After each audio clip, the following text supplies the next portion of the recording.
Sangham Saranam Gacchami Panatipata Viramani Sikhapadam Samadhiyami Adinnadana Viramani Sikhapadam. You are lifting up now. You are lifting to CD. Yeah. Yeah. Thank you. Good.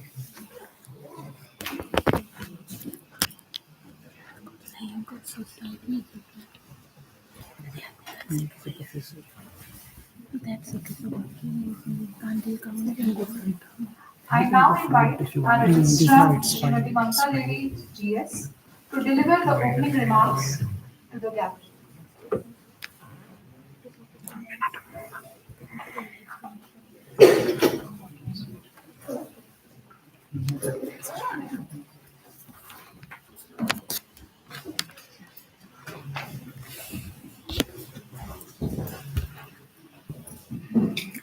Same link.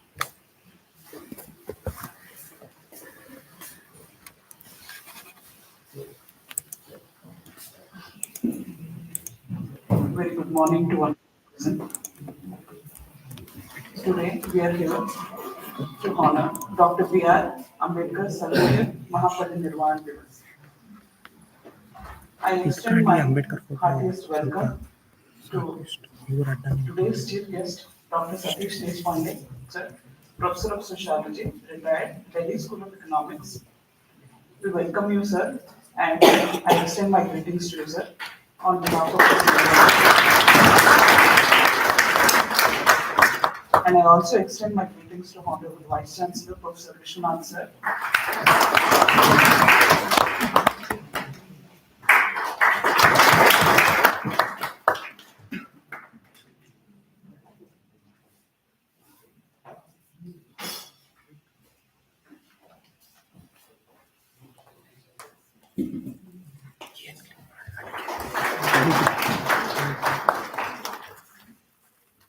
And I also welcome and extend my greetings to all the beloved faculties, teaching and non-teaching, staff of this university and all dear students.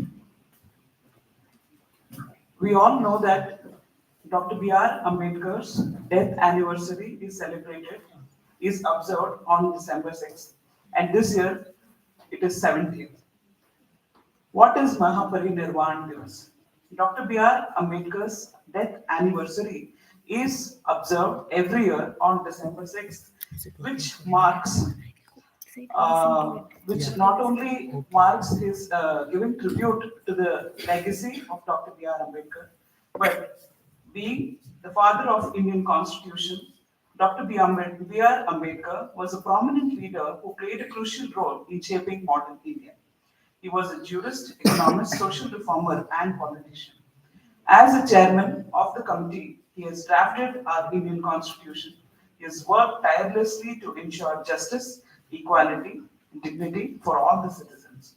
His contributions to the Constituent Assembly laid the foundation for today's democratic and inclusive India.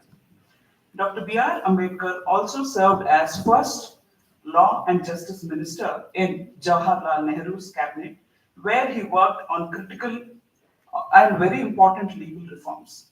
Later in life, he has embraced Buddhism, rejecting the caste-based inequalities of Hinduism, and became a guiding figure for the Dalit Buddhist movement, inspiring millions to fight for social equality, dignity, and justice. Mahaparinirvana Diwas is a day to honor his extraordinary contributions and reflect on his vision of a just and equitable society, for which the program is today there. And we have one of the dignitaries and who has marked upon his words to this nation in the field of sociology, that is our Professor Satish Deshpande, sir. Sir has extremely given his contributions in the area of research interests the caste and class-based inequalities, contemporary social theory, politics, and history of social sciences, and South-South interactions. He is the author of Contemporary India, a Sociological View in 2003, co-authored with Ghanshyam Shah, Harsh Mande, and Sukhdev Tarot, and Amitha Bhaviskar of Untouchability in Rural India in 2006. He has also edited The Problem of Caste in 2014 and co-edited the following volumes, which is The Anthropology in the East, The Founders of Indian Sociology and Anthropology, Beyond Inclusion, the Practice of Equal Access in Indian Higher Education, and The Sectarian Violence in India, Hindu-Muslim Conflict, along with Sanjay Palshikar. Professor Deshpande sir has enormous contributions in the field of not only sociology, in the field of the research-based Ambedkar studies. So it is very much useful, sir. Your words will definitely mean a lot to our students today. As a mark of respect, Honorary Dr. Ambedkar, we have our Vice Chancellor, sir, has really a great vision towards marking this day by having an insightful speech of our Professor Dr. Satish Deshpande, sir. So by presenting her opening remarks, we would welcome our next the chief guest words. And before that, I think our students are also wish to express their words and their regard to Dr. B.R. Ambedkar through their poem, and we will follow next. Thank you for this opportunity.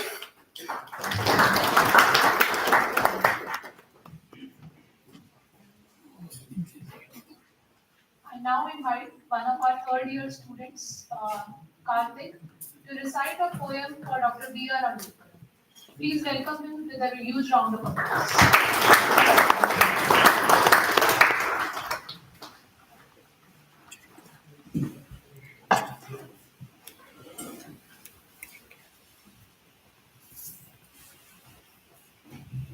Good morning to everyone.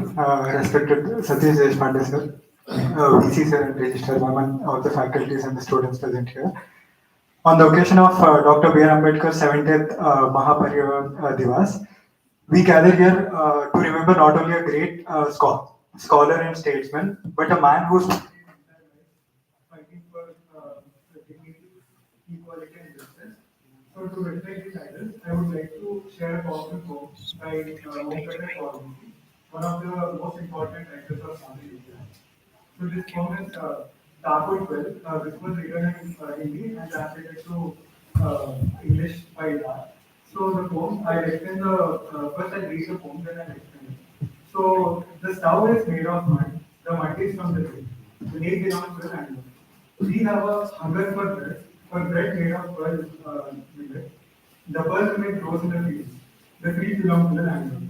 The bull belongs to the landlord. The plough belongs to the landlord. While the efforts on the plough are ours. The harvest belongs to the landlord.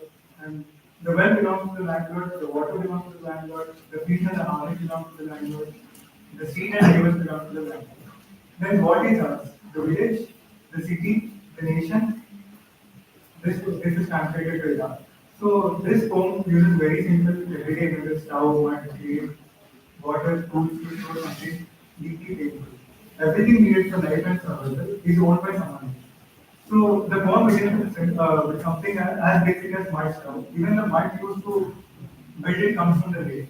That belongs to the landlord. This tells us that even the earth touched every day, not to be. The next stanza talks about hunger. Hunger for bread, made for pearl bread. They causes filled with hard labor, but the land does not belong to them. Ambedkar often said that those who work the hardest enjoy the least. So the stanza shows exactly that. Then comes the strongest part of the poem. The bull belongs to the landlord, the plough belongs to the landlord. Only the hands, the plough are in hand. The people are doing all the work. Their bodies and the labor are the only things they do. But the harvest, the fruit of the labor goes to the landlord. This is the essence of exploitation, where labor without labor. So the poem The home then widens its vision, not just reach but the water sea, even the neighborhood becomes the land. This shows a complete loss of agency. The village itself is owned by someone else. Finally, the poem asks us three haunting questions. Then what is us? The village, the city, the nation. These questions are not just about property, they are about belonging. If everything around is owned by someone else, if the people who live at the hardest have no rights, then do they truly belong to a nation? This is where the poem meets Ambedkar's message. Ambedkar always warned that political equality means nothing without social and economic equality. If a person does not own land, water, tools, or even the spaces they live in, how can they even live with dignity? So, Walmiki's poems remind us the struggle for annihilation of caste is also struggle for ownership, rights, and full citizenship. Even today, many communities fight for land rights, wages, access to water, freedom from exploitation. The poem reminds us Ambedkar's work is not just history, it is an unfinished mission. On this day, we honor Dr.B.R. Ambedkar. Let us remember the central question raised by this poem. What does it mean to belong to a nation? If dignity and rights are denied to its people. Let this poem inspire us to build a society where every individual truly owns their labor, their land, their dignity, and their future. A society that reflects Ambedkar's vision of equality. Thank you.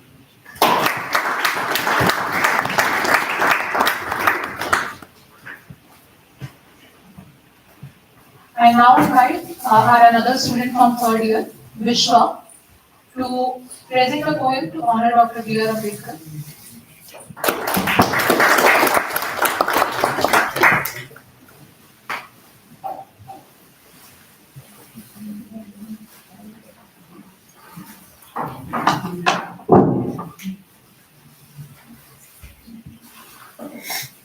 Good morning, honorable person here.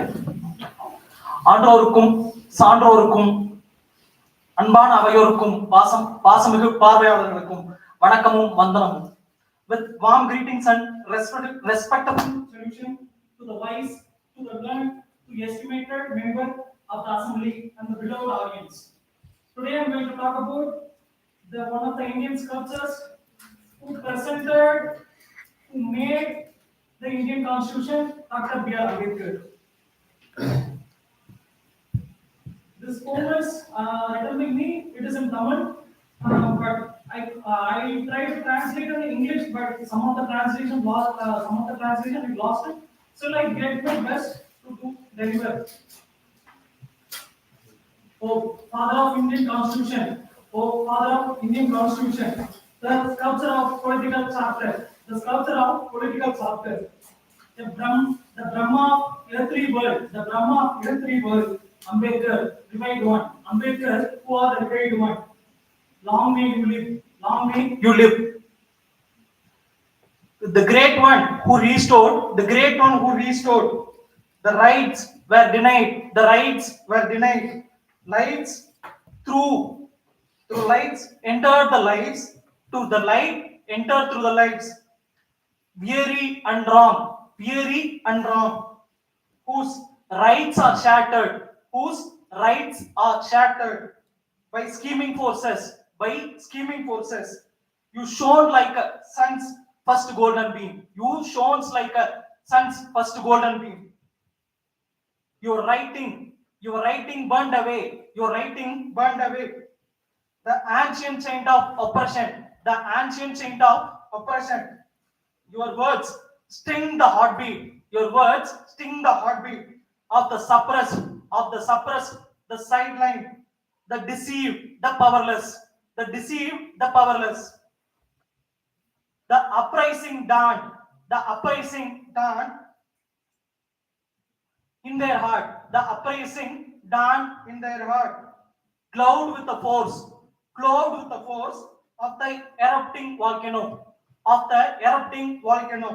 because of you, you placing the strength, turned caste cruelty into mere ashes. Your breath become the lifeline for those breathe had been stolen till this day. Till this day.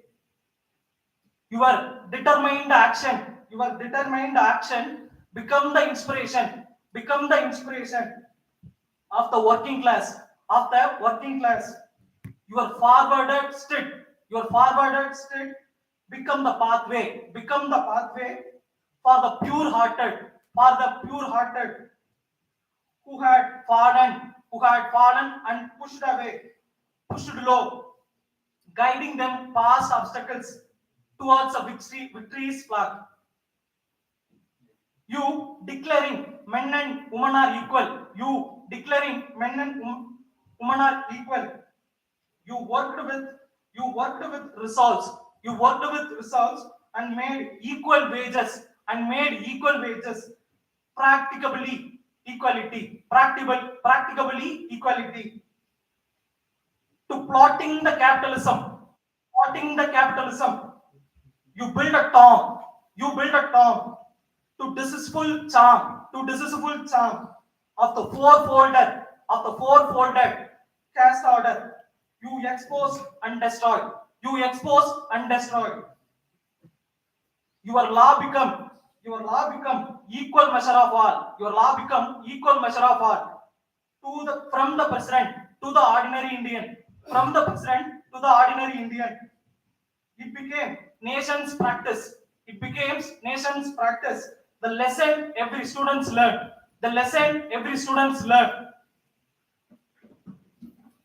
You stand as a key pillar.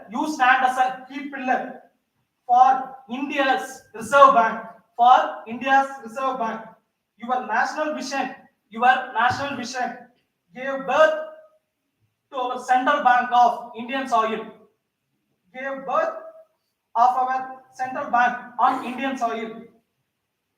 You were the first person from the Foreign Land Institution, the first from the Asia, the youngest son of Holy India. Your statue first across in the campus of Distant Nations University. Thank you.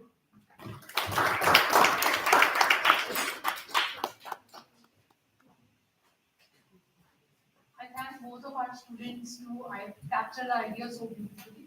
Now I cordially invite our chief guest, Dr. Satish Deshpande, to address the gathering and deliver his keynote address.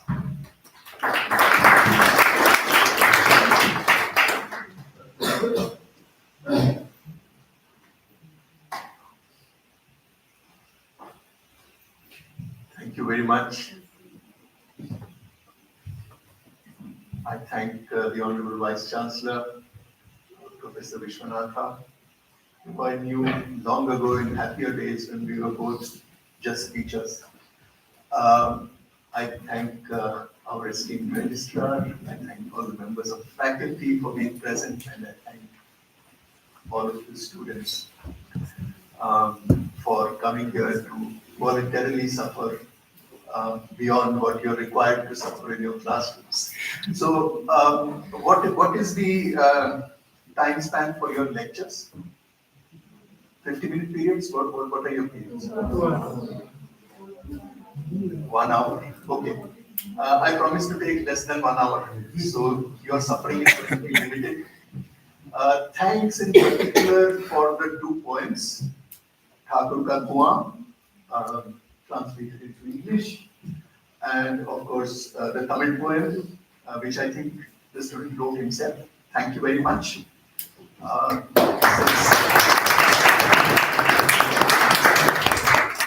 And a special welcome to someone you may not have noticed, who is very big in theatre in this state.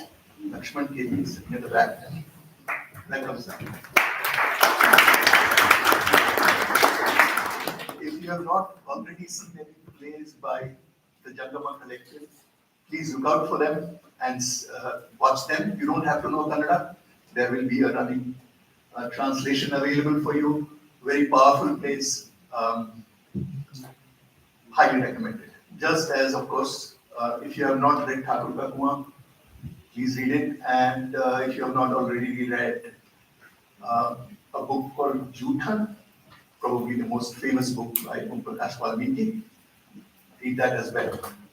But I'm here really to talk about a different book. Not quite a book, very slender book. And if you have not read that book, I would strongly suggest that you read it because it is among the most important texts produced in modern India. I am, of course, talking about The Annihilation of Caste by Dr.B.R.Ambedkar. We are going to be entering the 90th year of this text next year, and it was written, probably started to be written in this month, about 90 years ago. And it was, as many of you may know, it was a lecture that, a presidential address, the Jatpat Dorak Mandal of Lahore, which could not be delivered because the invitation was withdrawn. Something which we have become quite familiar with these days. I'm quite now used to being invited to places and then being uninvited. But when this was happening at that time, this was very rare and it was a very significant event. So I want to talk about two things and two contexts. I want to talk about the text itself, the annihilation of caste, and I want to talk about the ideal that it immortalizes for us, the ideal of annihilating caste. So these two things I want to talk about in two time periods. One, the time period of the text itself, the 1930s, and secondly, our time period. So while ideals may endure, contexts change.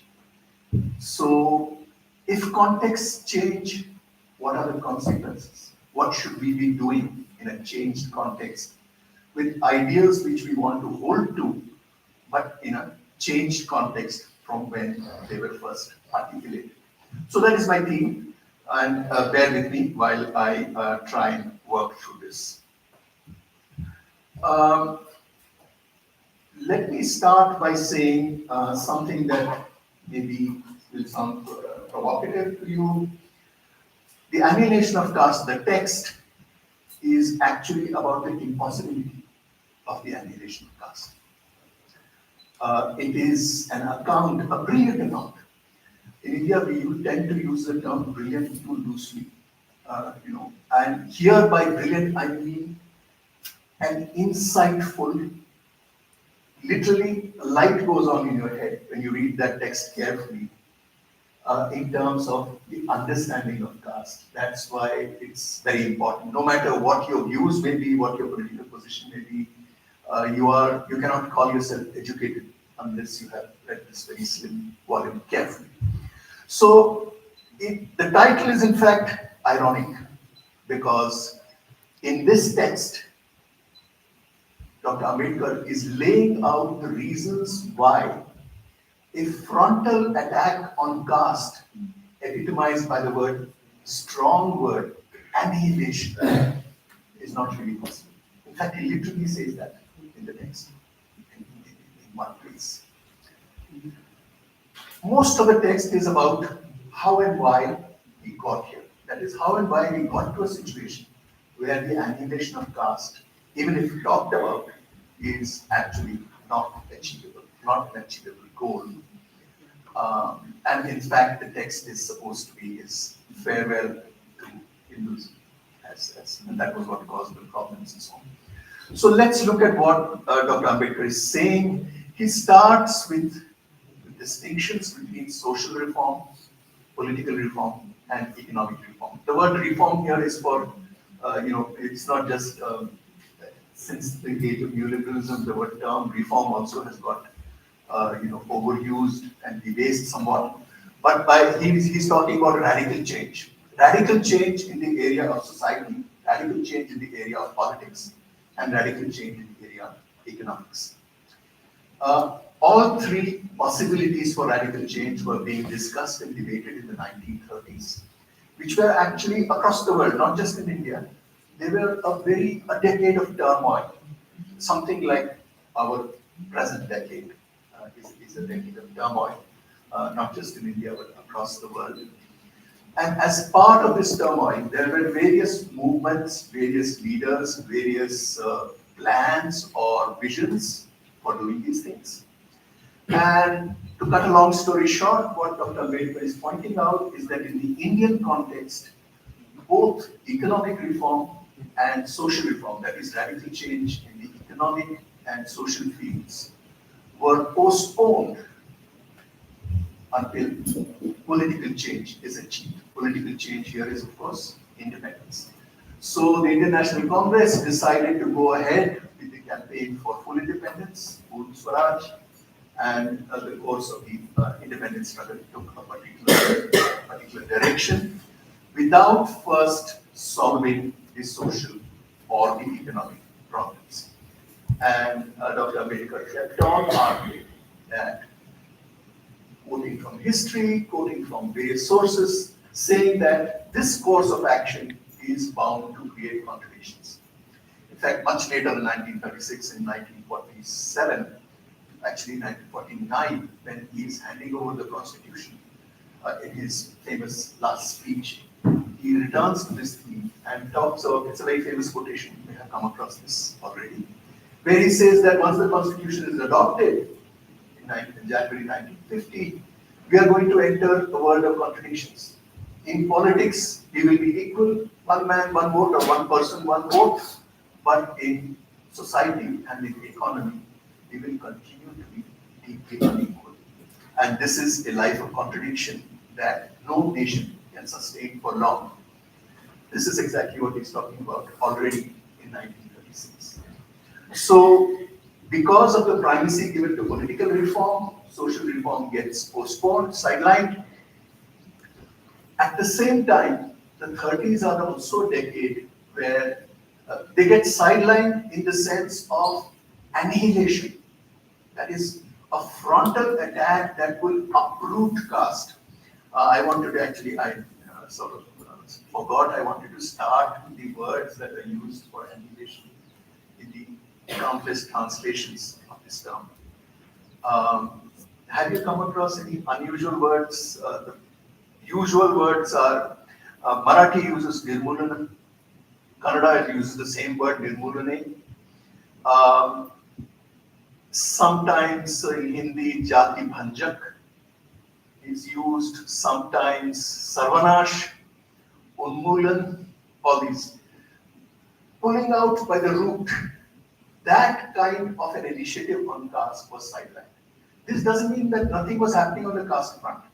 In fact, the sidelining was possible only because other things were taken up. Milder programs were taken up. And they were being pursued very, very intensely. These were relatively new programs.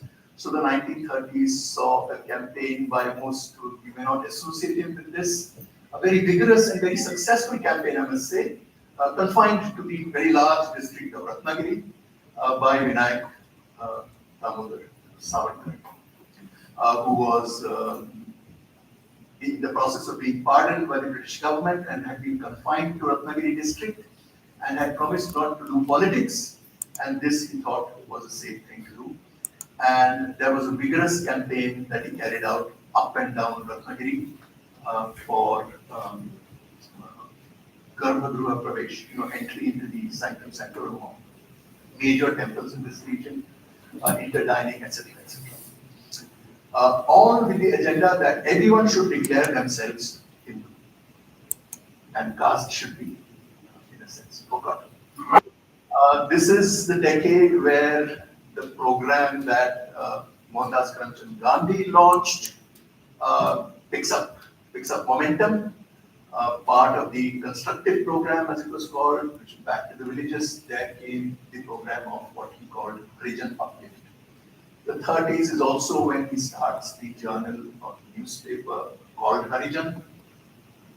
The campaigns against untouchability start. And of course, I'm not even mentioning the other, non-mainstream, non-North Indian campaigns that were already more than a decade old. Srinarayana Guru and the SNDP campaigns had picked up already in the 1920s. And of course, the Madras presidency, what we now call Tamil Nadu, had a very strong and vigorous, what was called non-Brahmin movement, which had already won significant victories by the 1920s. So, a sort of Shuddhi program by the Arya Samajists in northern India, which was also about reforming caste.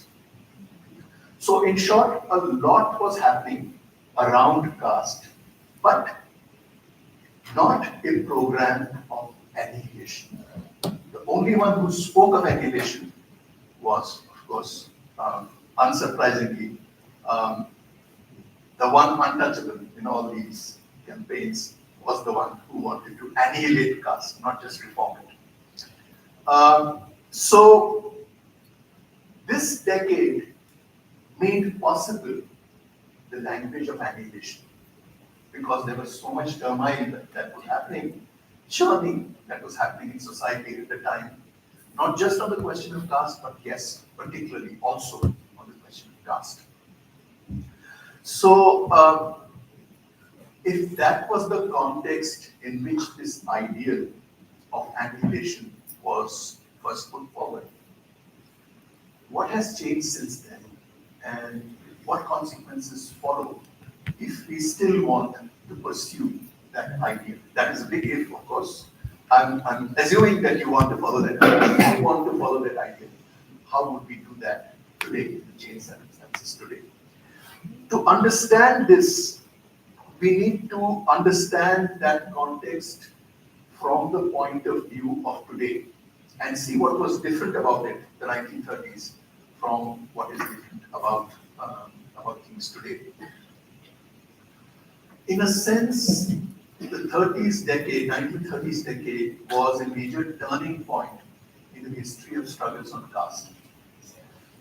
We have not only these campaigns that I mentioned to you, we have very important events like you may have heard of the Pune Pact of 1932, which eventually resulted in the Government of India Act of 1935, which for the first time created the famous schedules of castes and tribes, which have been with us since then, since 1935.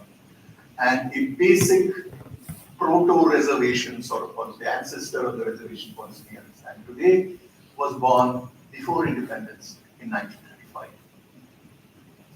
So in a sense, the Pune Pact and Gandhi's first ever fast unto death on the question of separate electorates for the depressed classes as they were known then, appeared to settle the question of caste.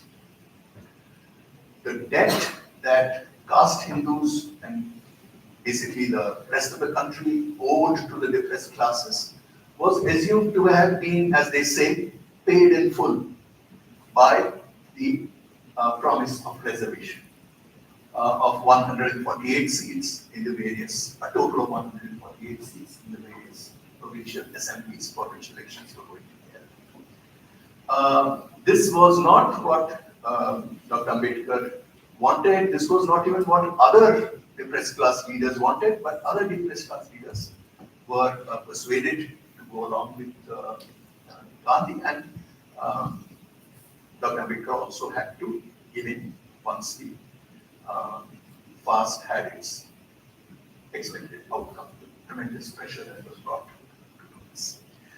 After that, the question of caste gets sidelined, at least in terms of the national scene. The Constitution, it might surprise you when I say this, the Constitution did nothing new with caste, really. That had not already been done in the 1930s. It simply carried forward the reservation scheme worked out in 1935. It abolished untouchability. It did not abolish caste. It did not even define caste. So things were left pretty much unchanged. You could say the first stirrings of change started in the 1970s with the emergence of what was then called the Dalit Panthers in Western India, in Maharashtra in particular. And then the real big change at the national level came in the 1990s with what is known as the Mandal decade. One of the ironies of this is that though the Mandal decade was about the Mandal uprisings and so on, both the anti-Mandal agitations and the anti-Mandal agitations, they were about the other backward classes, the intermediate castes. But because of this, a new way of thinking about caste in general was made possible in the 1990s. And if you look at academic work on caste, you will see the 1990s as a major turning point, where suddenly Indian academics, I'm including myself here, discovered caste in a way that they had not really been able to see it before. So what I'm trying to tell you is that the 1930s were very decisive because a lot happened on caste, and at the same time, they appeared to settle this question at the national political level, quote unquote settle level. So in that sense, you could think of the 1930s and the question of caste as a huge tree under whose shadow nothing new can grow for a long time. What was different about it compared to today? First of all, the most obvious difference, this was a time when the colonial power was still ruling India. So the caste system had a had some form of authority above it in the form of the colonial rulers.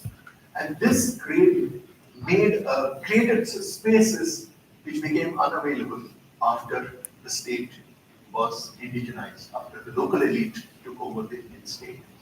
And this is the sense in which, for the oppressed classes and castes in our country, British rule offered some kind of a small window of opportunity, because it was not already enmeshed or embedded in the caste system like all other Indian leaders were, despite their progressive ideas. So it was before we got a state of our own. It was before universal adult franchise, and the consequences of these two started to change our relationship to caste.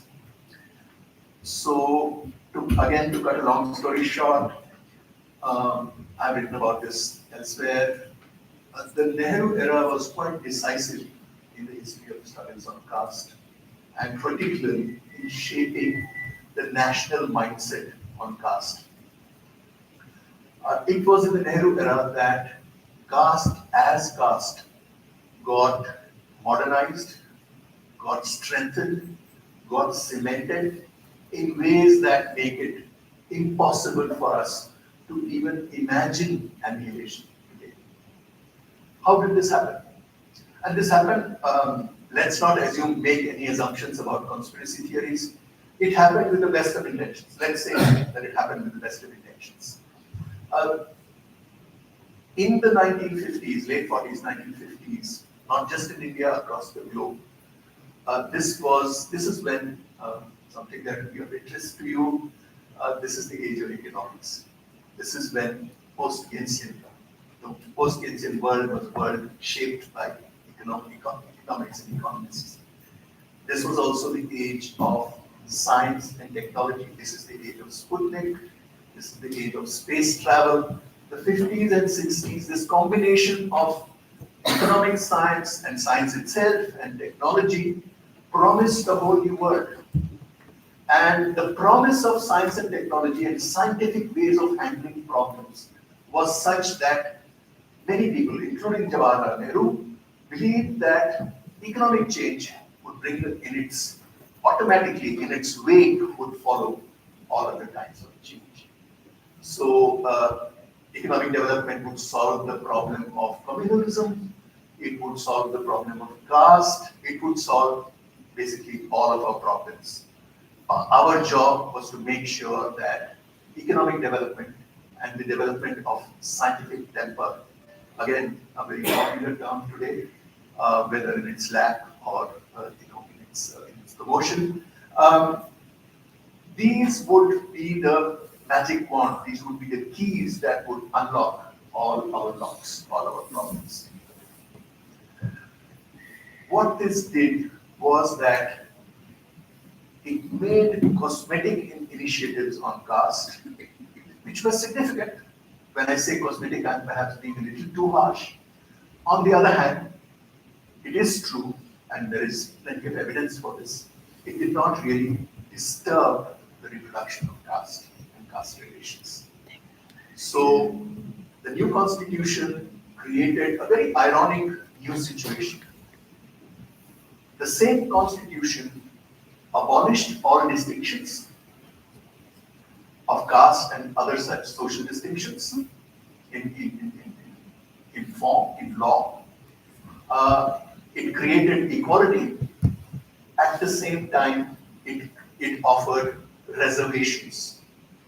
It offered, in short, special treatment to particular parts of the population identified by their caste. So the same constitution says that from now on we will not look at anybody's caste, and at the same time recognizes certain castes in order to give them some special protections, special benefits, and so on. This contradiction leads to a situation where the consequences of which are, in short, it allows the beneficiaries of caste to continue to enjoy its benefits without having anybody say that you are benefiting because of your caste, because caste is gone. The new constitution, nobody has any caste. We are all citizens. And on the other hand, it forces those who have nothing except their identity and their claim on the state to always fly under the flag of caste. Unless you go as XYZ caste, you're not going to get benefit of reservation. So you cannot be a citizen. You cannot be an unmarked citizen. That is forbidden for you. On the other hand, the persons who continue to benefit from caste can go around saying that I have a caste, I'm a citizen of India. After the new republic is created, after the 26th of January 1950, all of us are equal. Immediate advantage was taken of this. The constitution, as you know, was promulgated on the 26th of January 1950. By April, a case had reached the Madras High Court, which was then the Madras High Court, called the Champakan-Dorai case. I don't know if you've heard of this case, where 37-year-old housewife went to court saying that she had gone to the medical college to find out if her 17-year-old SSLC marks, her matriculation marks, would entitle her to admission in an MBBS course. And she was told that no, she would not get admission because the seats reserved for her community, Brahmin community, had already been taken by students whose SSLC marks were higher than hers. But her SSLC marks were higher than students had obtained in some other category where seats were reserved for their community. So, because of the existence of what was called the communal geo at that time, the communal award, which was basically the sharing of educational and job opportunities, we are unable to give you a seat. So, in a very eloquent judgment, the Madras High Court struck down the communal geo. The case went to the Supreme Court and initiated the First Amendment to the Constitution within months, in a year after the new Constitution was born. So, what is the point of the Champakan-Dorai case? The Champakan-Dorai case is precisely about what I was talking about. Here is someone from an upper caste who says that now I'm a citizen of India. You can't hold my caste against me. So therefore, the setting aside of places for other castes is not legal in India. Right? So we are not getting into the whole question of maybe coaching classes were not so well developed at that time, and you didn't have to go to quota to get into medical college or all those things. So maybe so much capital was not needed. But broadly speaking, you're forgetting about what allows you to get certain kinds of marks and what prevents other people from getting certain kinds of marks and so on. Anyway, the point being that this deep asymmetry, on the one hand, you have unmarked citizens continuing to enjoy the benefits of caste because the system has not really changed. I stand before you as an example of this. And I began to be able to see this very late in life, that no matter what you say about your caste, no matter if you say that you have given it up, even if you're silent about your caste speaks for you. And others treat you according to whatever caste you are. And you silently, without invoking it, without flying a flag, without shouting slogans in the name of any caste, you receive its benefits. There is a presumption of competence in favor just because there are signs that tell people what caste you are. And just as there are presumptions of incompetence for some other people because of what their names signal to them. And this kind of an asymmetry is normalized. It becomes part of everyday life. What this did, the Nehru winner, again, let me repeat, with the best of intentions, not as a conspiracy. It cemented caste. It modernized caste. It embedded caste into the very fabric of our modern nation. So the top bureaucracy, you can guess what castes were there. Academics, you can guess what castes were there. The partial exception, and that too very late, it was only in the 1970s, by the 1970s, that some regional politics, some state governments started to have non-upper caste members. You can look at who the chief ministers were in the first 10 years of independence, who the major leaders were, ministers were. The caste system, caste hierarchy was no major disturbance. But we were independent. We had a republic. We had a new constitution. We were all equal. Right. So, 3 decades, 4 decades of this, where caste is allowed to silently produce its effects under the assumption that we are now all beyond caste, we reach a situation where the material resources that caste needs to reproduce itself are now bound to it. It cannot be separated. Caste cannot be separated from those material resources. So the embedding of this is such that even what economists call exogenous factors that come from outside and disturb the system, for example, neoliberalism. Things like this, that changes in the economy that were not predicted, were not expected, were not endogenous, did not happen from inside, which have the potential to shake up things. Even those things followed the pattern of caste. So development happened. It's not that it didn't happen, but development was filtered through caste. Came to us through caste. It flowed. The benefits of development flowed through the template of caste, so that the inequalities of caste got embedded more and more deeply. So we have reached a situation today where the material context is such that talking of annihilation is not possible. Notice that I have not mentioned the most popular area where caste is talked about, namely electoral politics. Yes, electoral politics is important, but most people have a very simplistic idea when they speak of the role of caste in electoral politics. Caste is extremely important in electoral politics, but in a very complex way. It's not just about voting for your caste.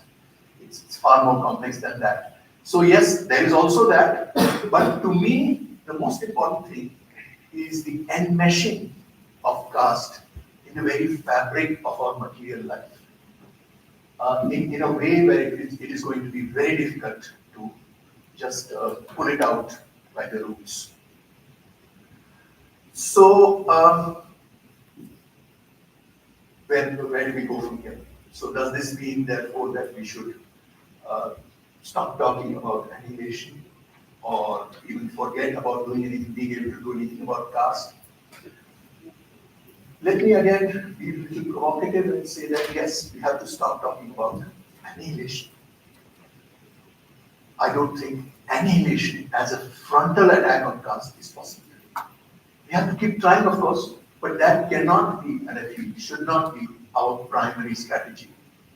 I think what we need to speak about today is the attrition of caste. We need to wear away caste. We need to make sure that its significance declines over time. We need to promote alternative forms of association, alternative affective communities in contrast to and in competition with caste.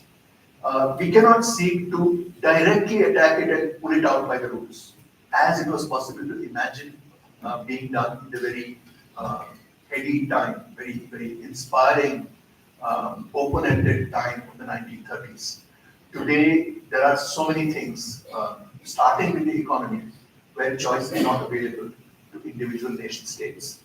So, what is possible is a battle of attrition. Wearing it away in the way that erosion happens, where water cuts into the side and creates deep gullies, ravines, things like that, or how rocks get weathered over time. So this is going to be a slow process. It's not going to happen, tomorrow or day after. Precisely what do we need? I think we need three kinds of things for this war of attrition. This is reminiscent, of course, of the Italian thinker Antonio Gramsci, who is one of our major theorists of modern capitalism, and who theorized the fact that a frontal attack, the annihilation of capitalism, was not going to be possible. And that therefore, a long, what he called, war of position would have been fought, rather than the war of maneuver, where the war of maneuver is where you capture the military, you capture this, literally war, where you actually make a frontal attack and stage a coup and overthrow capitalism. That is not going to be possible in the way that was done in the Russian Revolution and to some extent in the Chinese Revolution. Those revolutions are not going to be possible. This is what Gramsci realizes, and therefore says that the battle has to be a long ideological battle. It has to be a battle to shape the common sense, another term associated with him, the common sense of the people.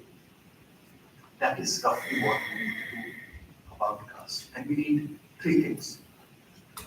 First, we need to weaken the forces that provide for cohesion within castes.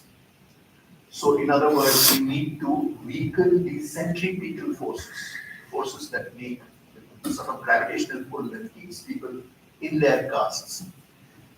The radical thing here is that we need to do this for all castes, not just our enemy castes. At the same time, we need to accelerate the centrifugal forces, the forces that make castes disperse from each other, fling castes out rather than towards each other. The third thing is the most difficult. We need alternative forms of affective community, something positive. The first two things I've talked about are negative things. They are preventing something or working against something. The third thing is a positive thing. We need new vision of how to associate with people, how to form communities. We need to think in terms of new kinds of families, new kinds of alliances, new kinds of associations, a new way of relating to each other. This sounds very abstract, and it sounds perhaps romantic, but in essence, this is what we have to do. In order to break down caste not in a wholesale way, but in a retail way. There is a proverb in Hindi which talks about "100 sonar ki, ek lohar ki." That the jeweler's little hammer, 100 strokes of the hammer of the jeweler equal one major hammer of the blacksmith. So the blacksmith's hammer is annihilation. That's not available for us today. We need the jeweler's small hammer, chipping away at caste, um, and until we achieve something like annihilation, but without no big bang is possible. But a situation where caste does not run our lives, where caste does not determine our relationships, and where it certainly does not determine hierarchies. Um, how will we do this? And let's talk about the elephant in the room. Um, could one say that this is what the politics of Hindutva is doing? It's a question worth asking. And theoretically, if you think about it, it's all set up. This is, in a sense, I'm putting it a little crudely, but this is, in a sense, the revival of the 1930s program of Savarkar. We will forget about caste, we will forget about hierarchies, we will all be, Hinduism can be made flat and horizontal, not vertical as it is now, except that we must all then take an oath to join in being Hindus, and being Hindus in the Savarkarian sense means being against other people. It's not enough just to be a Hindu, but you have to be against others. So if you join in the campaign against Muslims, minorities, foreigners, whatever other enemies that can be found along the way, that's a deal. Let's make a deal. We'll forget about caste and its hierarchy. We'll all become Hindus, and we'll share in power equally across class. But we will all be Hindus, and we'll be part of that campaign. If this can really be done, that is to say, if the politics of Hindutva can really provide power, a share of real power to the intermediate and the lowest castes, I think the game is over. I think that's it. That's checkmate. Fortunately or unfortunately, it's not easy to do this because the heart of the ethos of Hindutva is Brahmanism. And Brahmanism requires that. This is not about Brahmins. Brahminism has nothing to do with Brahmins as such. It is a particular mindset. And that mindset cannot breathe without hierarchy. That mindset, its own identity, is invested in the social distance, social, moral, all kinds of distance that's separated from others that I consider, that separate me from others that I consider below myself. So if you are invested in this, if that is your soul, how are you going to give it up? That is the dilemma that we see being played out before us. There are overtures made, an invitation is issued. Often the invitation, as we are finding to our distress, the invitation is accepted. The question remains, is real power sharing going to happen? So if it happens, then I think we are in for a very long period where stability will be achieved by the new regime. And as a byproduct, caste will no longer be what it is today. It will have been erased in some fashion, theoretically. Right? But in practice, we are shown again and again how this is impossible, how this is very hard to swallow for the very people who are actually quite happy to believe in it. But this is an open question, and we should, as scholars, as people who observe and study society, we should study it dispassionately and look at what are the possibilities. So, in a sense, this is our competition. Can we create and invest with sufficient energy alternative forms of sociality, alternative forms of community that provide reasons for us to be together without having to be members of particular castes? That is the question. And this is a question, I repeat, for all castes. Because caste identity is insidious. It works inside you. It doesn't matter if your caste identity is that of an oppressed caste. You still have to have a vision for the annihilation of caste. And if you have a vision for the annihilation of caste, any caste identity that you hold to for political purposes can only be temporary. There has to be a tomorrow beyond which, a kind of a boundary, even in your mind, even if it is very far away, there has to be a boundary beyond which you will move beyond. You will no longer want you because you will have an alternative form of mutual reciprocity, alternative form of relating to each other. I think I'm approaching, the bell is going to ring, the period will end. So the only good thing is there is no test on this. This is not going to be on the syllabus. But I really would like you to think about it. This is not just a speech. I mean, of course, I'm speaking here and you're not here and so on. It's one way and so on. I really want you to think about it. And do read this slim book. It's depending on the size of your book, it will be 40 to 50 pages. It doesn't take long. Your average journal article is 30 pages these days, right? And no equations, nothing to worry about in that sense. So it will be easy reading in that sense. You may have to read it more than once, but try it. Thank you. I'll stop here.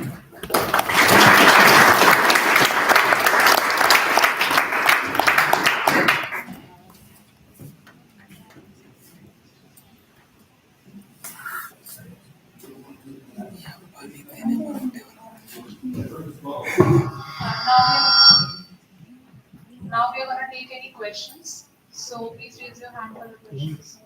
Questions includes criticisms and disagreements. Good morning, sir. I'm the first year. 1 minute, 1 minute. I need to write things down.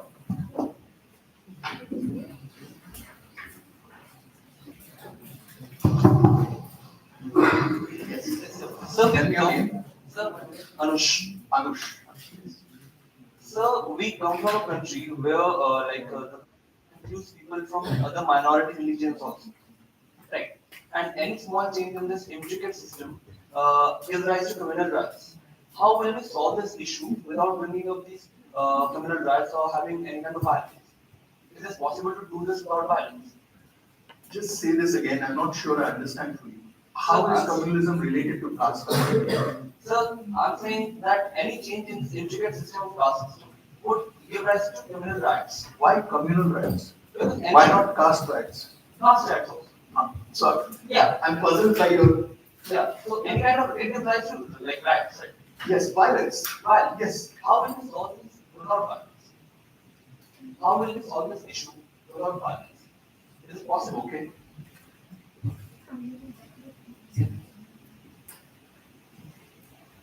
Shall we take 2 or 3 questions together? I'll come. Yeah.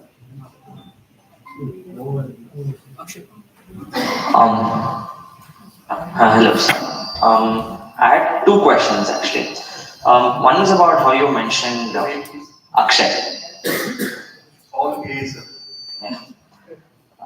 You mentioned how it's important that we have an alternative to caste in terms of a different form of engagement with different communities.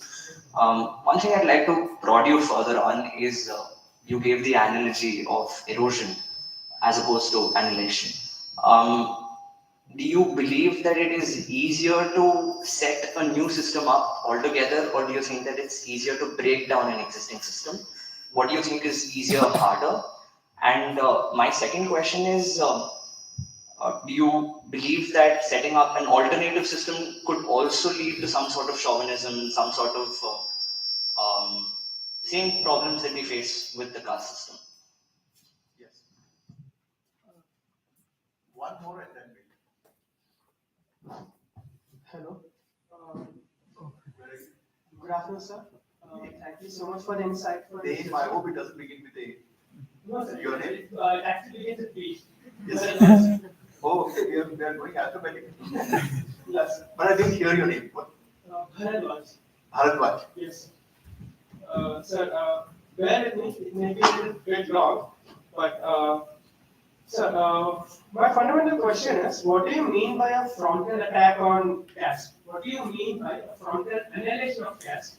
Because the image that comes to my mind when I think of those words is, the oppressed classes, the oppressed castes raising their weapons and overturning the hierarchical caste system, resulting in violence and loss of human life.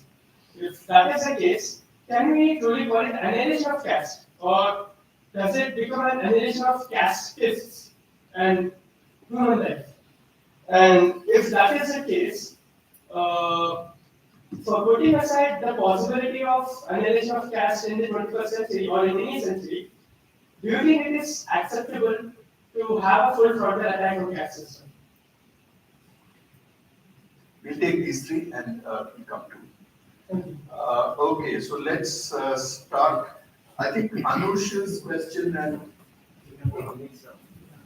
next round. Yeah. There will be a next round. Yeah. Don't worry. I think we can take Anush's question and Bharadwaj's question together because they are more or less the same. I think a distinction needs to be made between violence as a strategy, where a political movement chooses violence as a strategy to reach their goals, and violence as a byproduct. Violence that happens because you protest something, you refuse something, and the other side attacks you. I think violence as a consequence of protest cannot be avoided, and we cannot, not follow a particular path because we fear violence. This is like what is being said these days at universities. I should speak, only for my university, at the university where I used to teach for a long time. You now get, when you put out some flyers for an event like this one, for example, on a topic which is not considered a good topic or an acceptable topic by people in power. You get a call or somebody calls you saying that the local SHO is afraid that there will be a law and order problem if you hold this event. So please cancel it or postpone it and so on. Now, if you're holding an event in order to be violent, that's a whole different thing. But if you're being told that if you hold this event, there might be violence, and therefore you should not hold this event. These are two different things. So I'm saying the latter you cannot avoid. You have to just go ahead. Otherwise, your words have no meaning, right? What is the sense in which you are against caste if you are unwilling to pay any price for it? Right? You want to, you want everything else to be the same, and you want to fight caste. No, price has to be paid. Sometimes a very heavy price has to be paid. And let us remember that there are many kinds of violence. Right? The kind of violence that is slow, not visible, is to my mind far more cruel. Think of the violence of a situation where somebody is dying by stages over a decade because of malnutrition, because of exposure to hazardous work conditions, because of going down a sewer. Nobody picked up a gun or an axe, but isn't this violence? And would one consider these to be just as, in moral terms, just as reprehensible as something? And these are expected, known, systemic outcomes. This kind of violence. Right? So. Violence as a strategy today is simply not practical. Apart from anything else, any moral arguments you might have, it doesn't work because the state has far too much, states across the world today have far too much firepower to be able to sustain any kind But fear of violence cannot shape your, it is not, politics is not being, it's not worth being called a politics if all that is needed is fear of violence to shut you down, right? So you see the difference that I'm trying. Caste is a violent thing in itself, right? It produces, systematically produces violence of different kinds, right? That is what social structures do. They normalize violence and make it digestible for us. So we see it every day in front of our eyes, and we are not outraged. Akshay's questions are difficult ones. Is it easier to break down something or build something new? I'm speaking in very simplistic terms. Where are you, Akshay? So I'm speaking here in very simplistic terms. There are, a lot depends on the context. There may be a context where it may be easier to oppose than to create afresh. There are also contexts where something happens and you don't realize it's happening. Right? So the building of something new, it's not like building, a structure like a building where you have to have a concrete plan. That was an unintended one. Yeah, all buildings need not be concrete. So anyway, you have to have a plan, right? And you have to gather materials. You do. Some things happen as a byproduct when you don't know that it's happening. Right? Sometimes that also happens. And I'm wondering, again, I don't have the answer, but I'm whether the new will be a byproduct. So, say you are doing a certain kind of theater, right? You have a certain ideology. You want to further certain ways of thinking and so on, and you do it on stage, right? You present certain things on stage. It makes people think in a particular way, and maybe start something. Or you write in a particular way, or you turn something that already exists, a fan club, music, appreciation thing, you turn it in some direction that the bottom line has to be a new way of relating to each other. Right? We have to look for those. It requires a little bit of privilege to be able to do that. If you're really at the bottom, you're too busy just staying alive to do all this. But there are enough of us with enough breathing space to give it some thought. And it's happening. It's happening in different contexts. So, for example, what are often very controversial things like issues having to do with gender identities. There's a whole LGBTQ plus and so on. It keeps on, expanding. New ways of living, new ways of relating to each other, new ways of making families. Right now, something like that I'm thinking of. Where you are motivated by your desire to get away from something. Yeah. But I don't have the answers.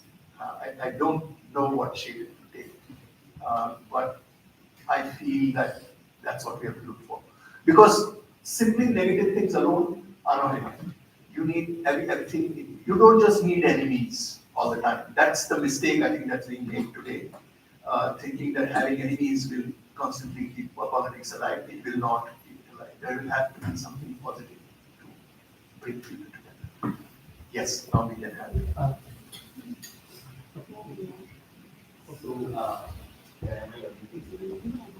So my name is Diwas.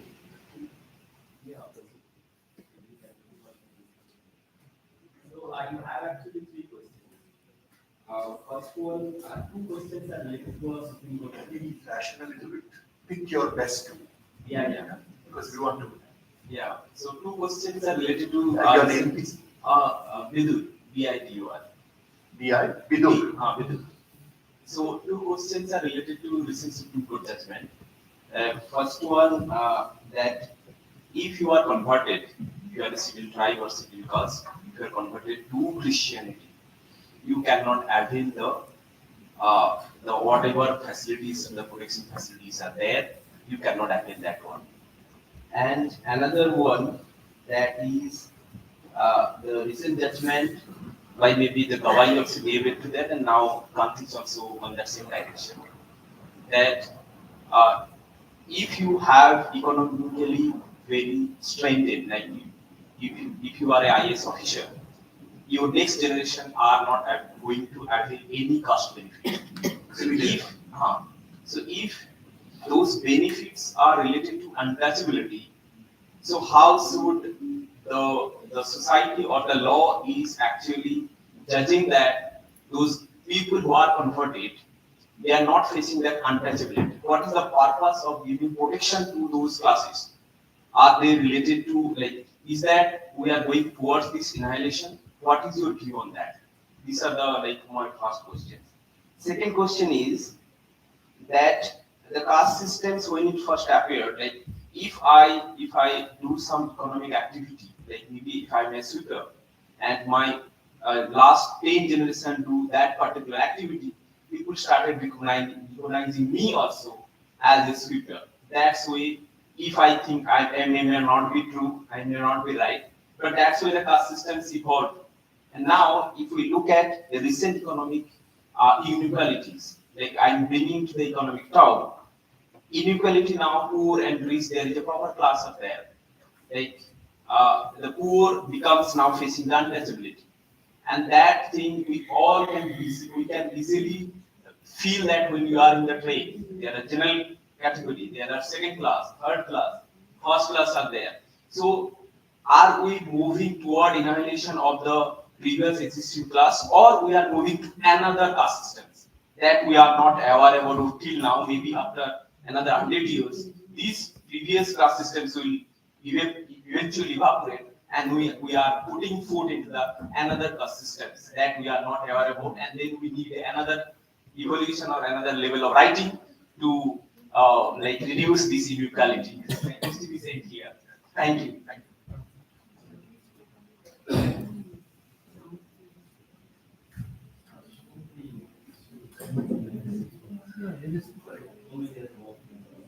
I'm sorry, we have. Yes. Thank you. Dave, please. I'm Chandra. Again, it's very, as usual, very thought-provoking. I have I have this provocative question for you. Are you also hinting or suggesting towards this idea that revisiting Annihilation of Caste, the book, is not sufficient and we need to revise it? Because I was struck with this Savarkar kind of thought where Hindus without caste is a possibility. And then I was thinking, what will Annihilation of Caste will say on it? Do we have anything there as a clear insight where we can call on, or is it we need to revise? That's the larger question. Uh, Secondly, I would also like to hear more. So you talked about Nehru era and how caste solidified there. What is happening during the age of liberalization? So when we come to 90s, we talk about Mandal, but we leave the economic thing, which is liberalization. So what is happening with caste there? And is there a tandem between Mandal vision and the liberalization which happened? So what are the lessons from there? Yes. One more. Good morning. Thank you so much for the lecture. It's truly insightful. Name. Samashrita. Samashrita. Samashrita. Yes. So I have two questions. First one regarding, so I'm very new to the subject and I'm learning about the economics of caste specifically. Research by Nucci and Rosenweiss shows that caste networks do have certain economic benefits for the members within the caste. So things like mutual insurance and credit access and migration benefits to the cities, etc. So how do you believe that the system of caste can be eroded while still maintaining the benefits for the caste members within? Or do you think that the benefits should be given up? What is your opinion on that? The second question that I had was, one canon of scholars that I've read, they opine that caste is inherently a system throughout the world. So readings from Isabel Wilkerson, they all tell that it's like similar to racism or Nazism. These are all similar systems of social hierarchy. Whereas some of the scholars say that it's a specifically Indian, South Indian Asian phenomena. So what do you have to say about that? Thank you so much. Okay, big questions. Now slowly there is let's start with those conversion and SC benefits. If you are asking for my personal opinion, in 2008, I did a report for the National Commission on Minorities, where we, on precisely this question, on Dalits in the Muslim and Christian communities. And our finding is that I think it's a travesty of the spirit of the Constitution that reservation has been withheld from Muslims and Christians, even though it was given to Sikhs and Buddhists. If the letter of the Constitution is to be followed, that caste is specifically then Buddhists who claim to be a different religion should not have been allowed. Sikhs who also claim to be a different religion should not have been allowed. And Sikhs were let in, Sikh untouchable caste, ex-untouchable caste were let in 1950 itself. When 4 castes were done, the remaining castes were included in 1956. So if that has been done, logically it doesn't make sense. From another angle, reservation or something like that should be about something real that is happening. Right? Not only the historical question. It is a question of representation, effective representation, and it is a question of discrimination. So people who suffer from discrimination, groups who suffer from discrimination, as long as they suffer from that discrimination, should have a claim on the state. That is the logic. So if that is the logic, it's very difficult to understand why the Indian Constitution permits reservation to be extended to Buddhists and Sikhs, but not to Muslims and Christians. So that was 2008. So nothing happened. No, there was no change. Your creamy layer question. Yes, the problem with the creamy layer question is that it started life. The creamy layer started life as a new weapon in the fight against reservation per se. Right. So the question of internal inequalities was raised with a view to discrediting the whole, move towards reservation in the first place. That was the first stage. After that, today we are in a situation where we cannot deny that every single caste group in India is deeply differentiated internally. The question is what to do about it. And this has to be my problem with the creamy layer argument is that it has to be context specific. Right? Yes, we should try to make sure that the benefits, whether reservation or something else, get distributed more widely. But we have to look at what is the context we are operating in. So having, for example, an 8 lakh sort of limit for admission to the All India Institute of Medical Sciences doesn't make sense. Because there it is the best of every community for competing. And if you then disqualify the well-off of some community, you're perpetuating injustice. However, if you're using 8 lakhs as a limit for, say, lower division clerk position, yes, it makes sense. So yes, you can. Then the next, this has already been done.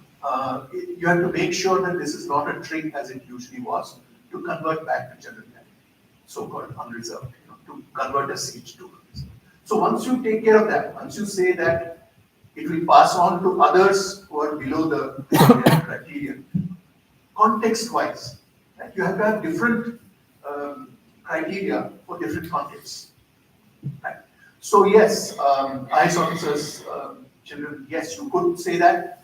You have to also consider literature on how many generations it takes to overcome various kinds of social stigma across the world. There are various kinds, there's research of this kind available. And yes, we do need to speak in terms of generations. Because even your proverbial, lower caste IS officer, within the group of IS officers faces, stigma and so on. So as long as that is true, something is called for. Now what that something is, we need to think about. And your other question was about caste and class, a very complex thing. It is not possible to separate the two, but you cannot collapse one into the other also. This is what I think the Nehru era did. 4 decades of development filtered through caste have produced a situation where the two are welded together in particular ways, right? And we have not yet reached the stage where the centrifugal tendencies, the caste division and class divisions within castes will produce fission. It's not happening yet. That's part of what I'm interested in myself in terms of whether that will happen. To Chandraman's questions, again, difficult questions. I do think we need to revisit the annihilation of caste. Like we need to visit every classical text. Classical texts are not religious texts. They are not, they're not to be treated in that way. And it's obvious that contexts have changed, and we have to rethink that objective in our context today. That's what I'm trying to do in this way. And the Savarkar model, let us not forget, was a very, how shall I put it, an aggressive model. Savarkar was not saying we will all be Hindus and then go home. He had a plan, right? Now, that is something that we need to talk about. It's not strictly to do with caste, but yes, I don't think that I personally would see our future would be even more dark than it already is if we go down that path. Neoliberalism, yes, that's related to what I already said. I think that by the time neoliberalism came along in the 1980s, caste has entrenched itself into the modern economy in India in a way where it could not be shaken free. Initially, some scholars like B.R.Ambedkar and so on welcomed liberalization because they thought it would be an opportunity for the oppressed castes. It very quickly turned out to be not that at all. And Gail herself changed her views later once we saw that happening. So that's my point. My point is that we have successfully, in independent India, caste is much stronger than it was in pre-independent India. Samashra, you have said your name right? Yes. Yes. Okay. Caste and economic benefits, yes. Yes. That what you're talking about is a guild, right? And guilds are not strictly about caste necessarily. There have been trade secrets. There have been, particularly in trade, groupings of that sort, Jewish groupings, particular sects of Jews who are involved in, for example, the diamond trade, or the Patels, the Patidars who are involved in the diamond trade. Very good examples. There's lots of research on that. This is not what I'm talking about. This will happen through family as well, right? The empires are not only political or not only kings and queens or politicians. Empires are also industrialists, right, who pass it on to their families and so on. Caste is something much more than this, and it has a corrosive effect on everybody else, and that is what we need to fight against. Isabel Wilkerson is trying to explain the United States. She's not trying to explain India, and is picking up as much of caste as will help her in her task, which is fine. So I would not be very enthusiastic about trying to use Wilkerson to understand India. And the race and caste question, again, this has been brought up. many, many times before. Forms of inequality are global. The specific form that caste takes, that is what we have to deal with, right? So it's not unique. It's not that we have a unique disease that nobody has and so on. But yes, our disease has a particular morphology. It has a particular structure, and we have to deal with that in our context. Yeah. Sir, one round, last one round. Just 2-3 questions. Okay. Okay, take 2 questions. Yeah. Only 2. Yes. Sir, this you take it however you wish to take it, as a critique or as a comment or a question. Critiques are fine.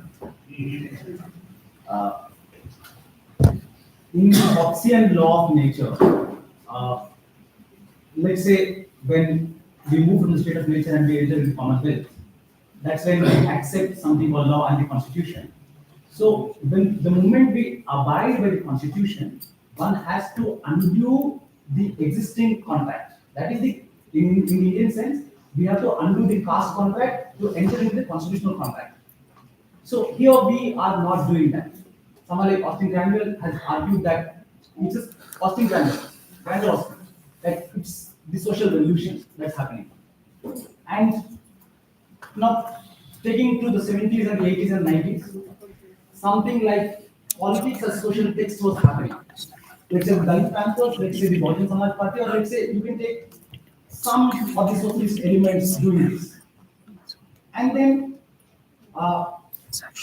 having this socialist realignment happening, the social realignment trying to happen, we didn't accept that in politics. Since we didn't accept that in politics, it was not also accepted in society. Because the society rejected it, then politics naturally rejected the social realignment of the social text.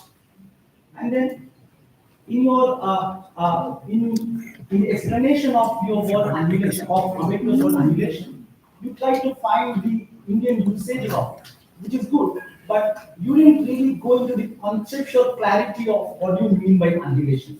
Would you take the Buddhist explanation of annihilation, or would you take, let's say, the nihilist way of annihilation? And Ambedkar himself offers that when you say that it's an exit, so he offers that in the Europe conference that I would convert. And I think history has already given us solutions. It's in the name of Kabir, Nanak, and also in the name of Ravidas.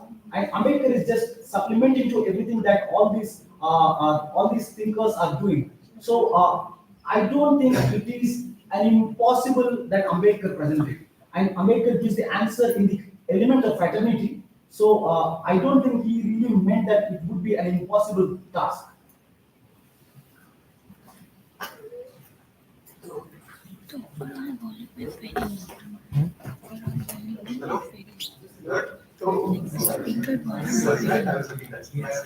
question is related to your name. Asmit. My question is related to reservation. Should reservation continue or shift to pure economic trend area? Because we are getting into new caste systems, first class, second class, or third class. Okay. So shall we? Hello, sir. My name is Yash Gaur. Sir, I read your. My name is Yash. Yes. Yes. Sir, I read your book Contemporary India, a Sociological View. In my sociology course, sir. And where you talked about the few sociological notions which are in which, like Gramsci's notion, is there hegemony thought surrounded by a majority now in contemporary India? And I have 2 questions more, sir. That's one more, please. Okay. Sir, as Babasaheb Ambedkar mentioned in his first research paper, Caste in India, published at Columbia University, can exogamy serve as an effective way to eradicate caste in contemporary India? Okay. Thank you. Thank you. Really, this is too complicated. We need to get into that. Specific meanings of annihilation.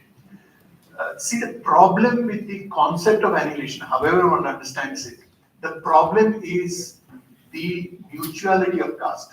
Caste is a relationship, right? It's not something, a possession I have.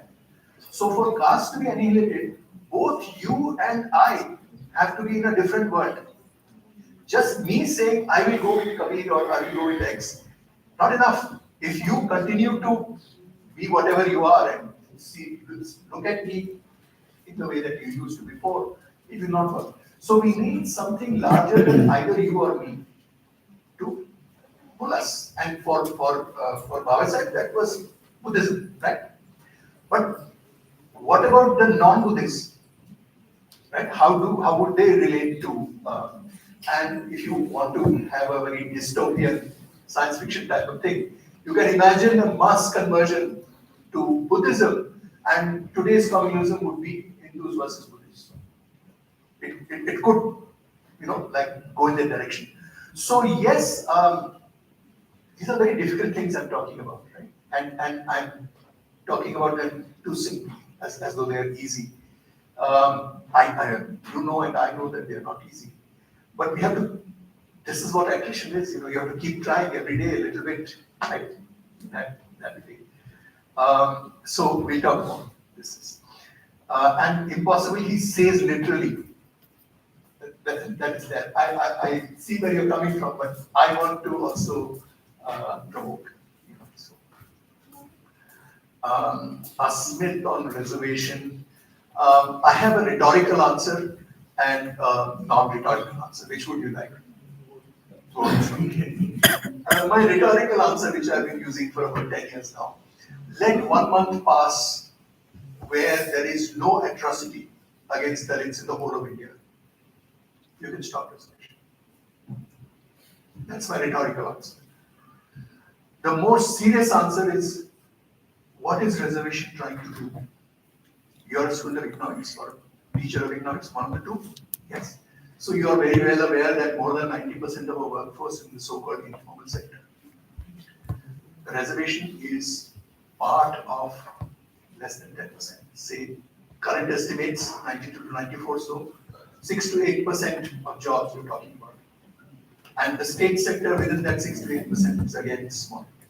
So the problem of caste inequality is an ocean, and reservation is one drop. Right? So the future does not ride reservation. Reservation is important for ideological reasons.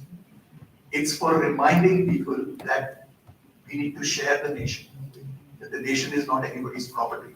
So the more complicated answer is that we need to think about reservation in relation to the problem that it is trying to address, and try to find ways of matching it.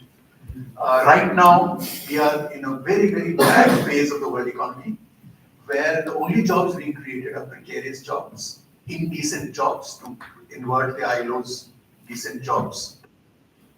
So if indecent jobs are the only ones that are being created, where does reservation policy go? It's something to think about, no matter who the reservation is for. Hegemony. Yes. Where are you, Yash? Yes. Yes, we might be in a phase where a particular ideology is hegemonic. There are arguments going on about this. It also depends to some extent on what you feel like. Do you feel it's hegemonic? If you feel it's hegemonic, then yes, maybe there's something to it. We have to think about it. But hegemonies can be challenged through the war of position, right? And building historic blocks, all that, Gramsci, straight Gramsci. Exogamy, by the way, that first paper was written so long ago. We should not hold it to today's academic standards. There are many problems with that first paper in purely like anthropological terms. That's not the point. The point is that in our system, exogamy, intermarriage of any kind, reverts back to the father's caste. Suppose there is an intercaste marriage. Does it dent caste in any way? No. The system just follows it up. You take on, the child takes on the father's caste. End of story. Yes, there might be some little things going on in terms of maybe contact with castes you would not have before and so on. But that process is like way too slow. So even Baba Sahib was not very, in terms of the future, and the way that the courts have taken into the caste management system is not a mass solution to this. Question is, what happens after the marriage? Does caste continue as before, or is something actually get shaken up? And this question we are not asking. Simply counting the number of intercaste marriages is not helping. Won't help.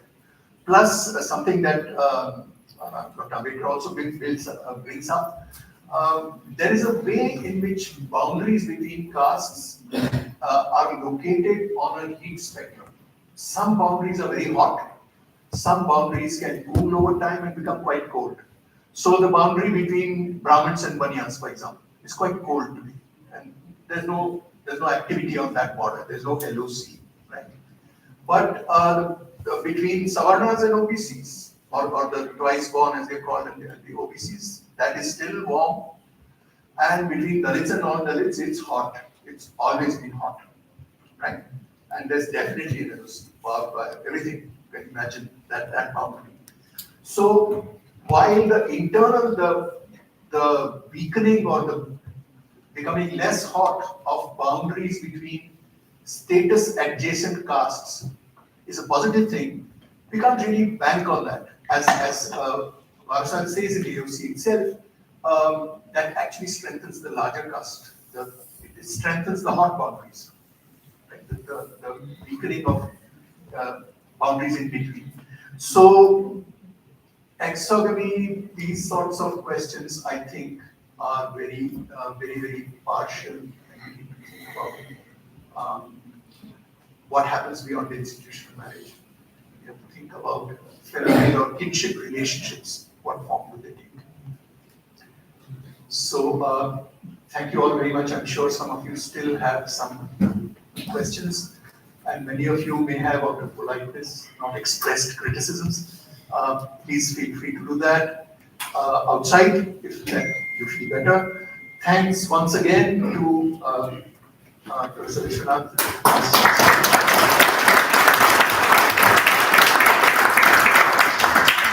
And thank you to all of you for coming for this lecture.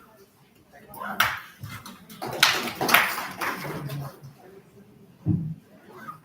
I think sir started this lecture with saying that it will be a very thought-provoking lecture, and from the number of questions that we got, I think that was the success of the objective that we started. So thank you so much, sir, for your insightful and thought-provoking analysis on how the caste system has shifted from 1930s to today's era, and also reminding us that how the battle of attrition is especially crucial in today's context. Now I invite our Honorable Vice Chancellor to deliver the presidential remarks.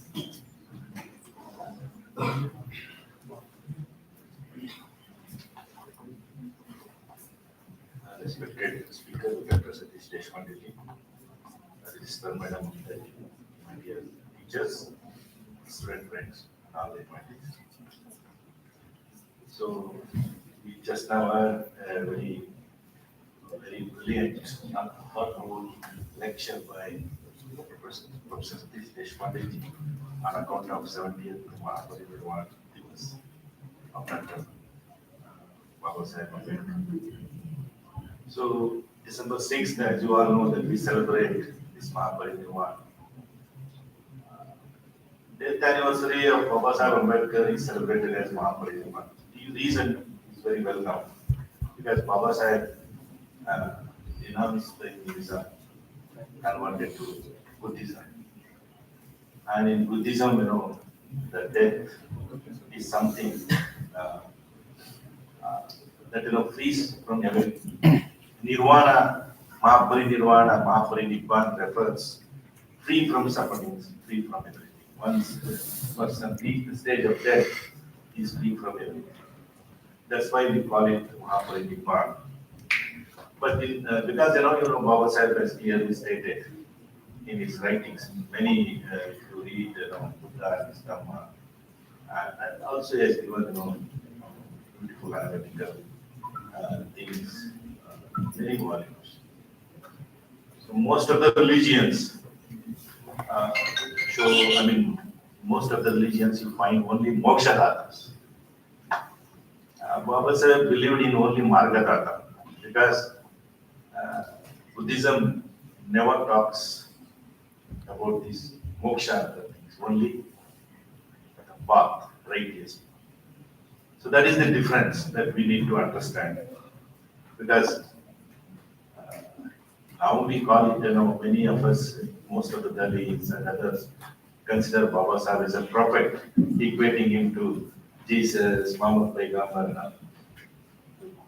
Some people, may accept, some people may reject this kind of, explanation as well. But anyway, so in that context, Mahaparinirvana is very important. And rightly, Professor Satish ji, selected a very good topic, annihilation in the 21st century. Now, many times I read annihilation of caste. Baba said, caste in Genesis. He wrote and presented and wanted to present in Lahore as well. But the situation did not allow him to do that. If you look at today's situation, post-independence situation,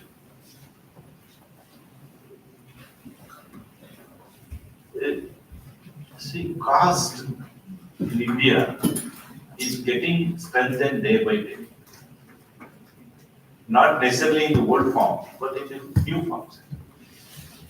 And the old forms of discrimination, untouchability, and others are still existing in many parts of the country.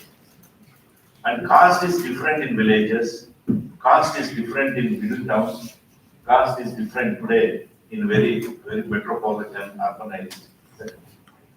Everywhere we find caste-related actions. In metropolitan cities, you may not be, explicitly or visibly very difficult to see, but in a very subtle way, we can experience it if you are really interested to know and experience. And especially the lower class people, lower caste people, definitely understand this because they experience of. Because we have worked on various projects. Satish, in fact, even guided me for many times, Our friendship is there since 2006. And because of his advisors, I took a lot of projects on caste-related issues I completed. And I traveled all over India and I try to understand the caste. So, even after 75 years of independence, are we able to stop the violence, caste-related violence, atrocities, crimes, especially against lower caste? Whether our parliament, look at the parliament has enacted so many laws, not only in the post-independent India, even started first in 1850, I think British first enacted a law giving the protection to the scheduled caste, scheduled tribes and others. After that, first law that independent India passed in 1955. After that, 1972, there was some amendment. And again in 1989, there was big excites from the parliamentarians, from our parliamentarians. But again in 1995, some amendments. Recently also some amendments were also done. But so many laws came, but all laws have failed miserably. If you look at the statistics, NCR statistics, during 2020 to 23, around 2 lakhs caste-related violence against scheduled caste. Only 3 years. So, see, caste is something I feel now, caste violence, caste atrocities, caste crimes, or something that, a kind of, a different kind of genocide that is very slow and steady in this country. Now, we talk about the genocide committed by the Nazis against Jews, but we are not able to say anything on this in India. Because since it's a very slow and steady, And this is there for the last 2000 years, more than 2000 years. So, even for highly educated, today, it's the biggest challenge and difficulty to give up his caste or to denounce his caste. So because the developments that taking around the world, the Ambedkar said once, if Indians go abroad, they will also the caste also goes. When people protested against our Supreme Court Justice, former Justice Gawai in New York City, just in front of Times Square, I felt the same actually. So see, the comment is decent, indecent is a different way, different question that we can see in a different way. But highly educated diaspora, so still take side with certain things in the name of caste. It's very difficult to understand in what direction that our modern society is going. And are we really able to, no, it's the biggest challenge. Annihilation of caste is the biggest challenge. I don't think that we really annihilate our, and it's also a process. I don't think that we can't annihilate a caste or caste system through a policy or strategy, but we need to have, a strong process through different mechanisms, through different strategies, different policies, and it's a long-term process. It's not, it's not possible. It's a question mark whether are we really going to annihilate it or not. It's a question still. Whether it's possible or impossible, still is a question. But this has to be annihilated. Otherwise, in my opinion, it's very difficult for a social cohesion, harmonious life in this country. Because even the present Hindutva politics, I don't think it really wants or interested to solve this problem. It wants to consolidate the same. It wants to derive everything from the same. Ambedkar has stated clearly that the caste and caste discrimination is rooted with our religious, mainly Brahmanism or Vedic philosophy. It's derived from that. So unless we become less and less religious in our day-to-day life, it's very difficult to move away from caste or caste discrimination or caste system. This is what I understand, as far as Indian society is concerned. So, in fact, caste is there for the last 3,000 years. Even before Buddha, caste system was there. But the only difference in the post-Buddha's period, the untouchability was invented and imposed on Buddhists, according to Ambedkar. The untouchability was first imposed against Buddhists because Buddhists were refused to accept the Vedic norms or Vedic rituals. This is where, and Ambedkar writes it clearly. Somebody may contest it, question it. It's a different issue. We can still debate on. But caste is a problem. Everyone has to accept. So, our judiciary, our parliament, every spare you find fault that addressing these issues. Everything is fair. So how many cases, in how many cases, caste-related cases, conviction is allowed, severe punishment is given. So the other day I was reading, the statistics, government statistics. Nearly 32% of the prisoners are from the lower caste, scheduled caste and scheduled caste. They are unable to even receive a meager legal assistance. And the people who have committed caste atrocities, crimes, are not in the prison. Very rarely you come across such cases. So this shows clearly that our laws are ineffective in giving relief, in giving protection, or even neutralizing the caste or caste-related violence and crimes. Anyway, it's a big, this is a big topic. The continuous debate is required. I'm so happy Satish has explored different dimensions of this issue. And as a students of economics, you also need to understand, this how is the sociological reality and its impact is on everything. And a very profound impact is there on economic aspects, economic space, political activities. all that.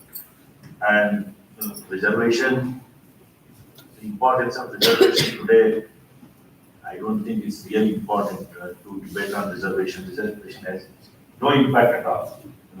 It has been reduced to a kind of small thing after liberalizations, program, new economic policies and programs initiated in 1990. So therefore, we need to, think and debate seriously uh, for better transformation of our society and make, if not possible to relate caste, at least we make the society caste neutral and caste equal. So most of the lower caste, communities are fighting for equality. So Ambedkar has stated clearly that these communities have no freedom, have no liberty, and have no fraternity. The upper caste never feel that, never extend their brotherhood and never give them freedom. If you go to villages, you can understand this. So therefore, he emphasizes more on equality, all sorts of equality. Without equality, no fraternity, no freedom, no dignity. This is what we need to understand. So we need to debate continuously. I hope our university will organize these types of lectures, more lectures in future, and more scholars will be invited to deliver do this job. And I want active participation from our students and our teachers and also others. So I'm so happy. Many of our students raised many questions, and also because that shows their interest and their commitment to understand these issues. So thank you very much. All the best.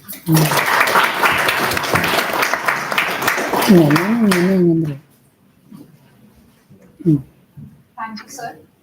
We'll now proceed with the felicitation of our esteemed chief guest, Dr. Satish Deshpande.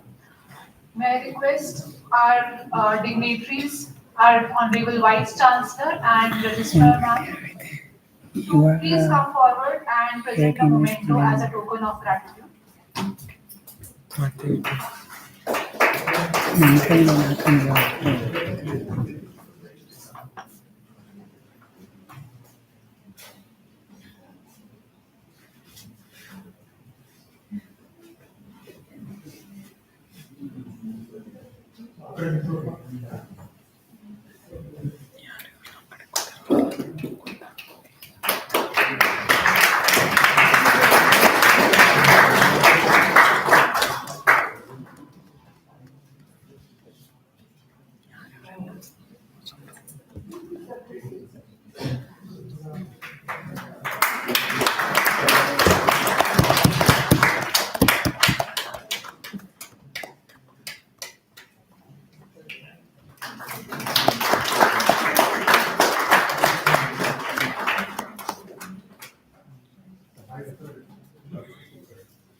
ಪಟ್ಟಿ ಓಡಂತರ ಪೆಟ್ಟಿ plastic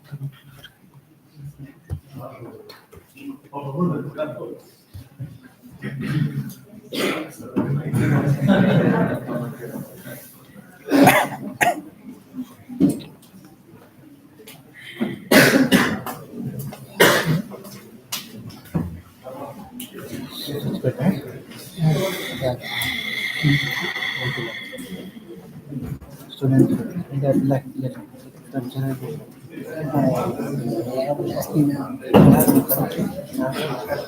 that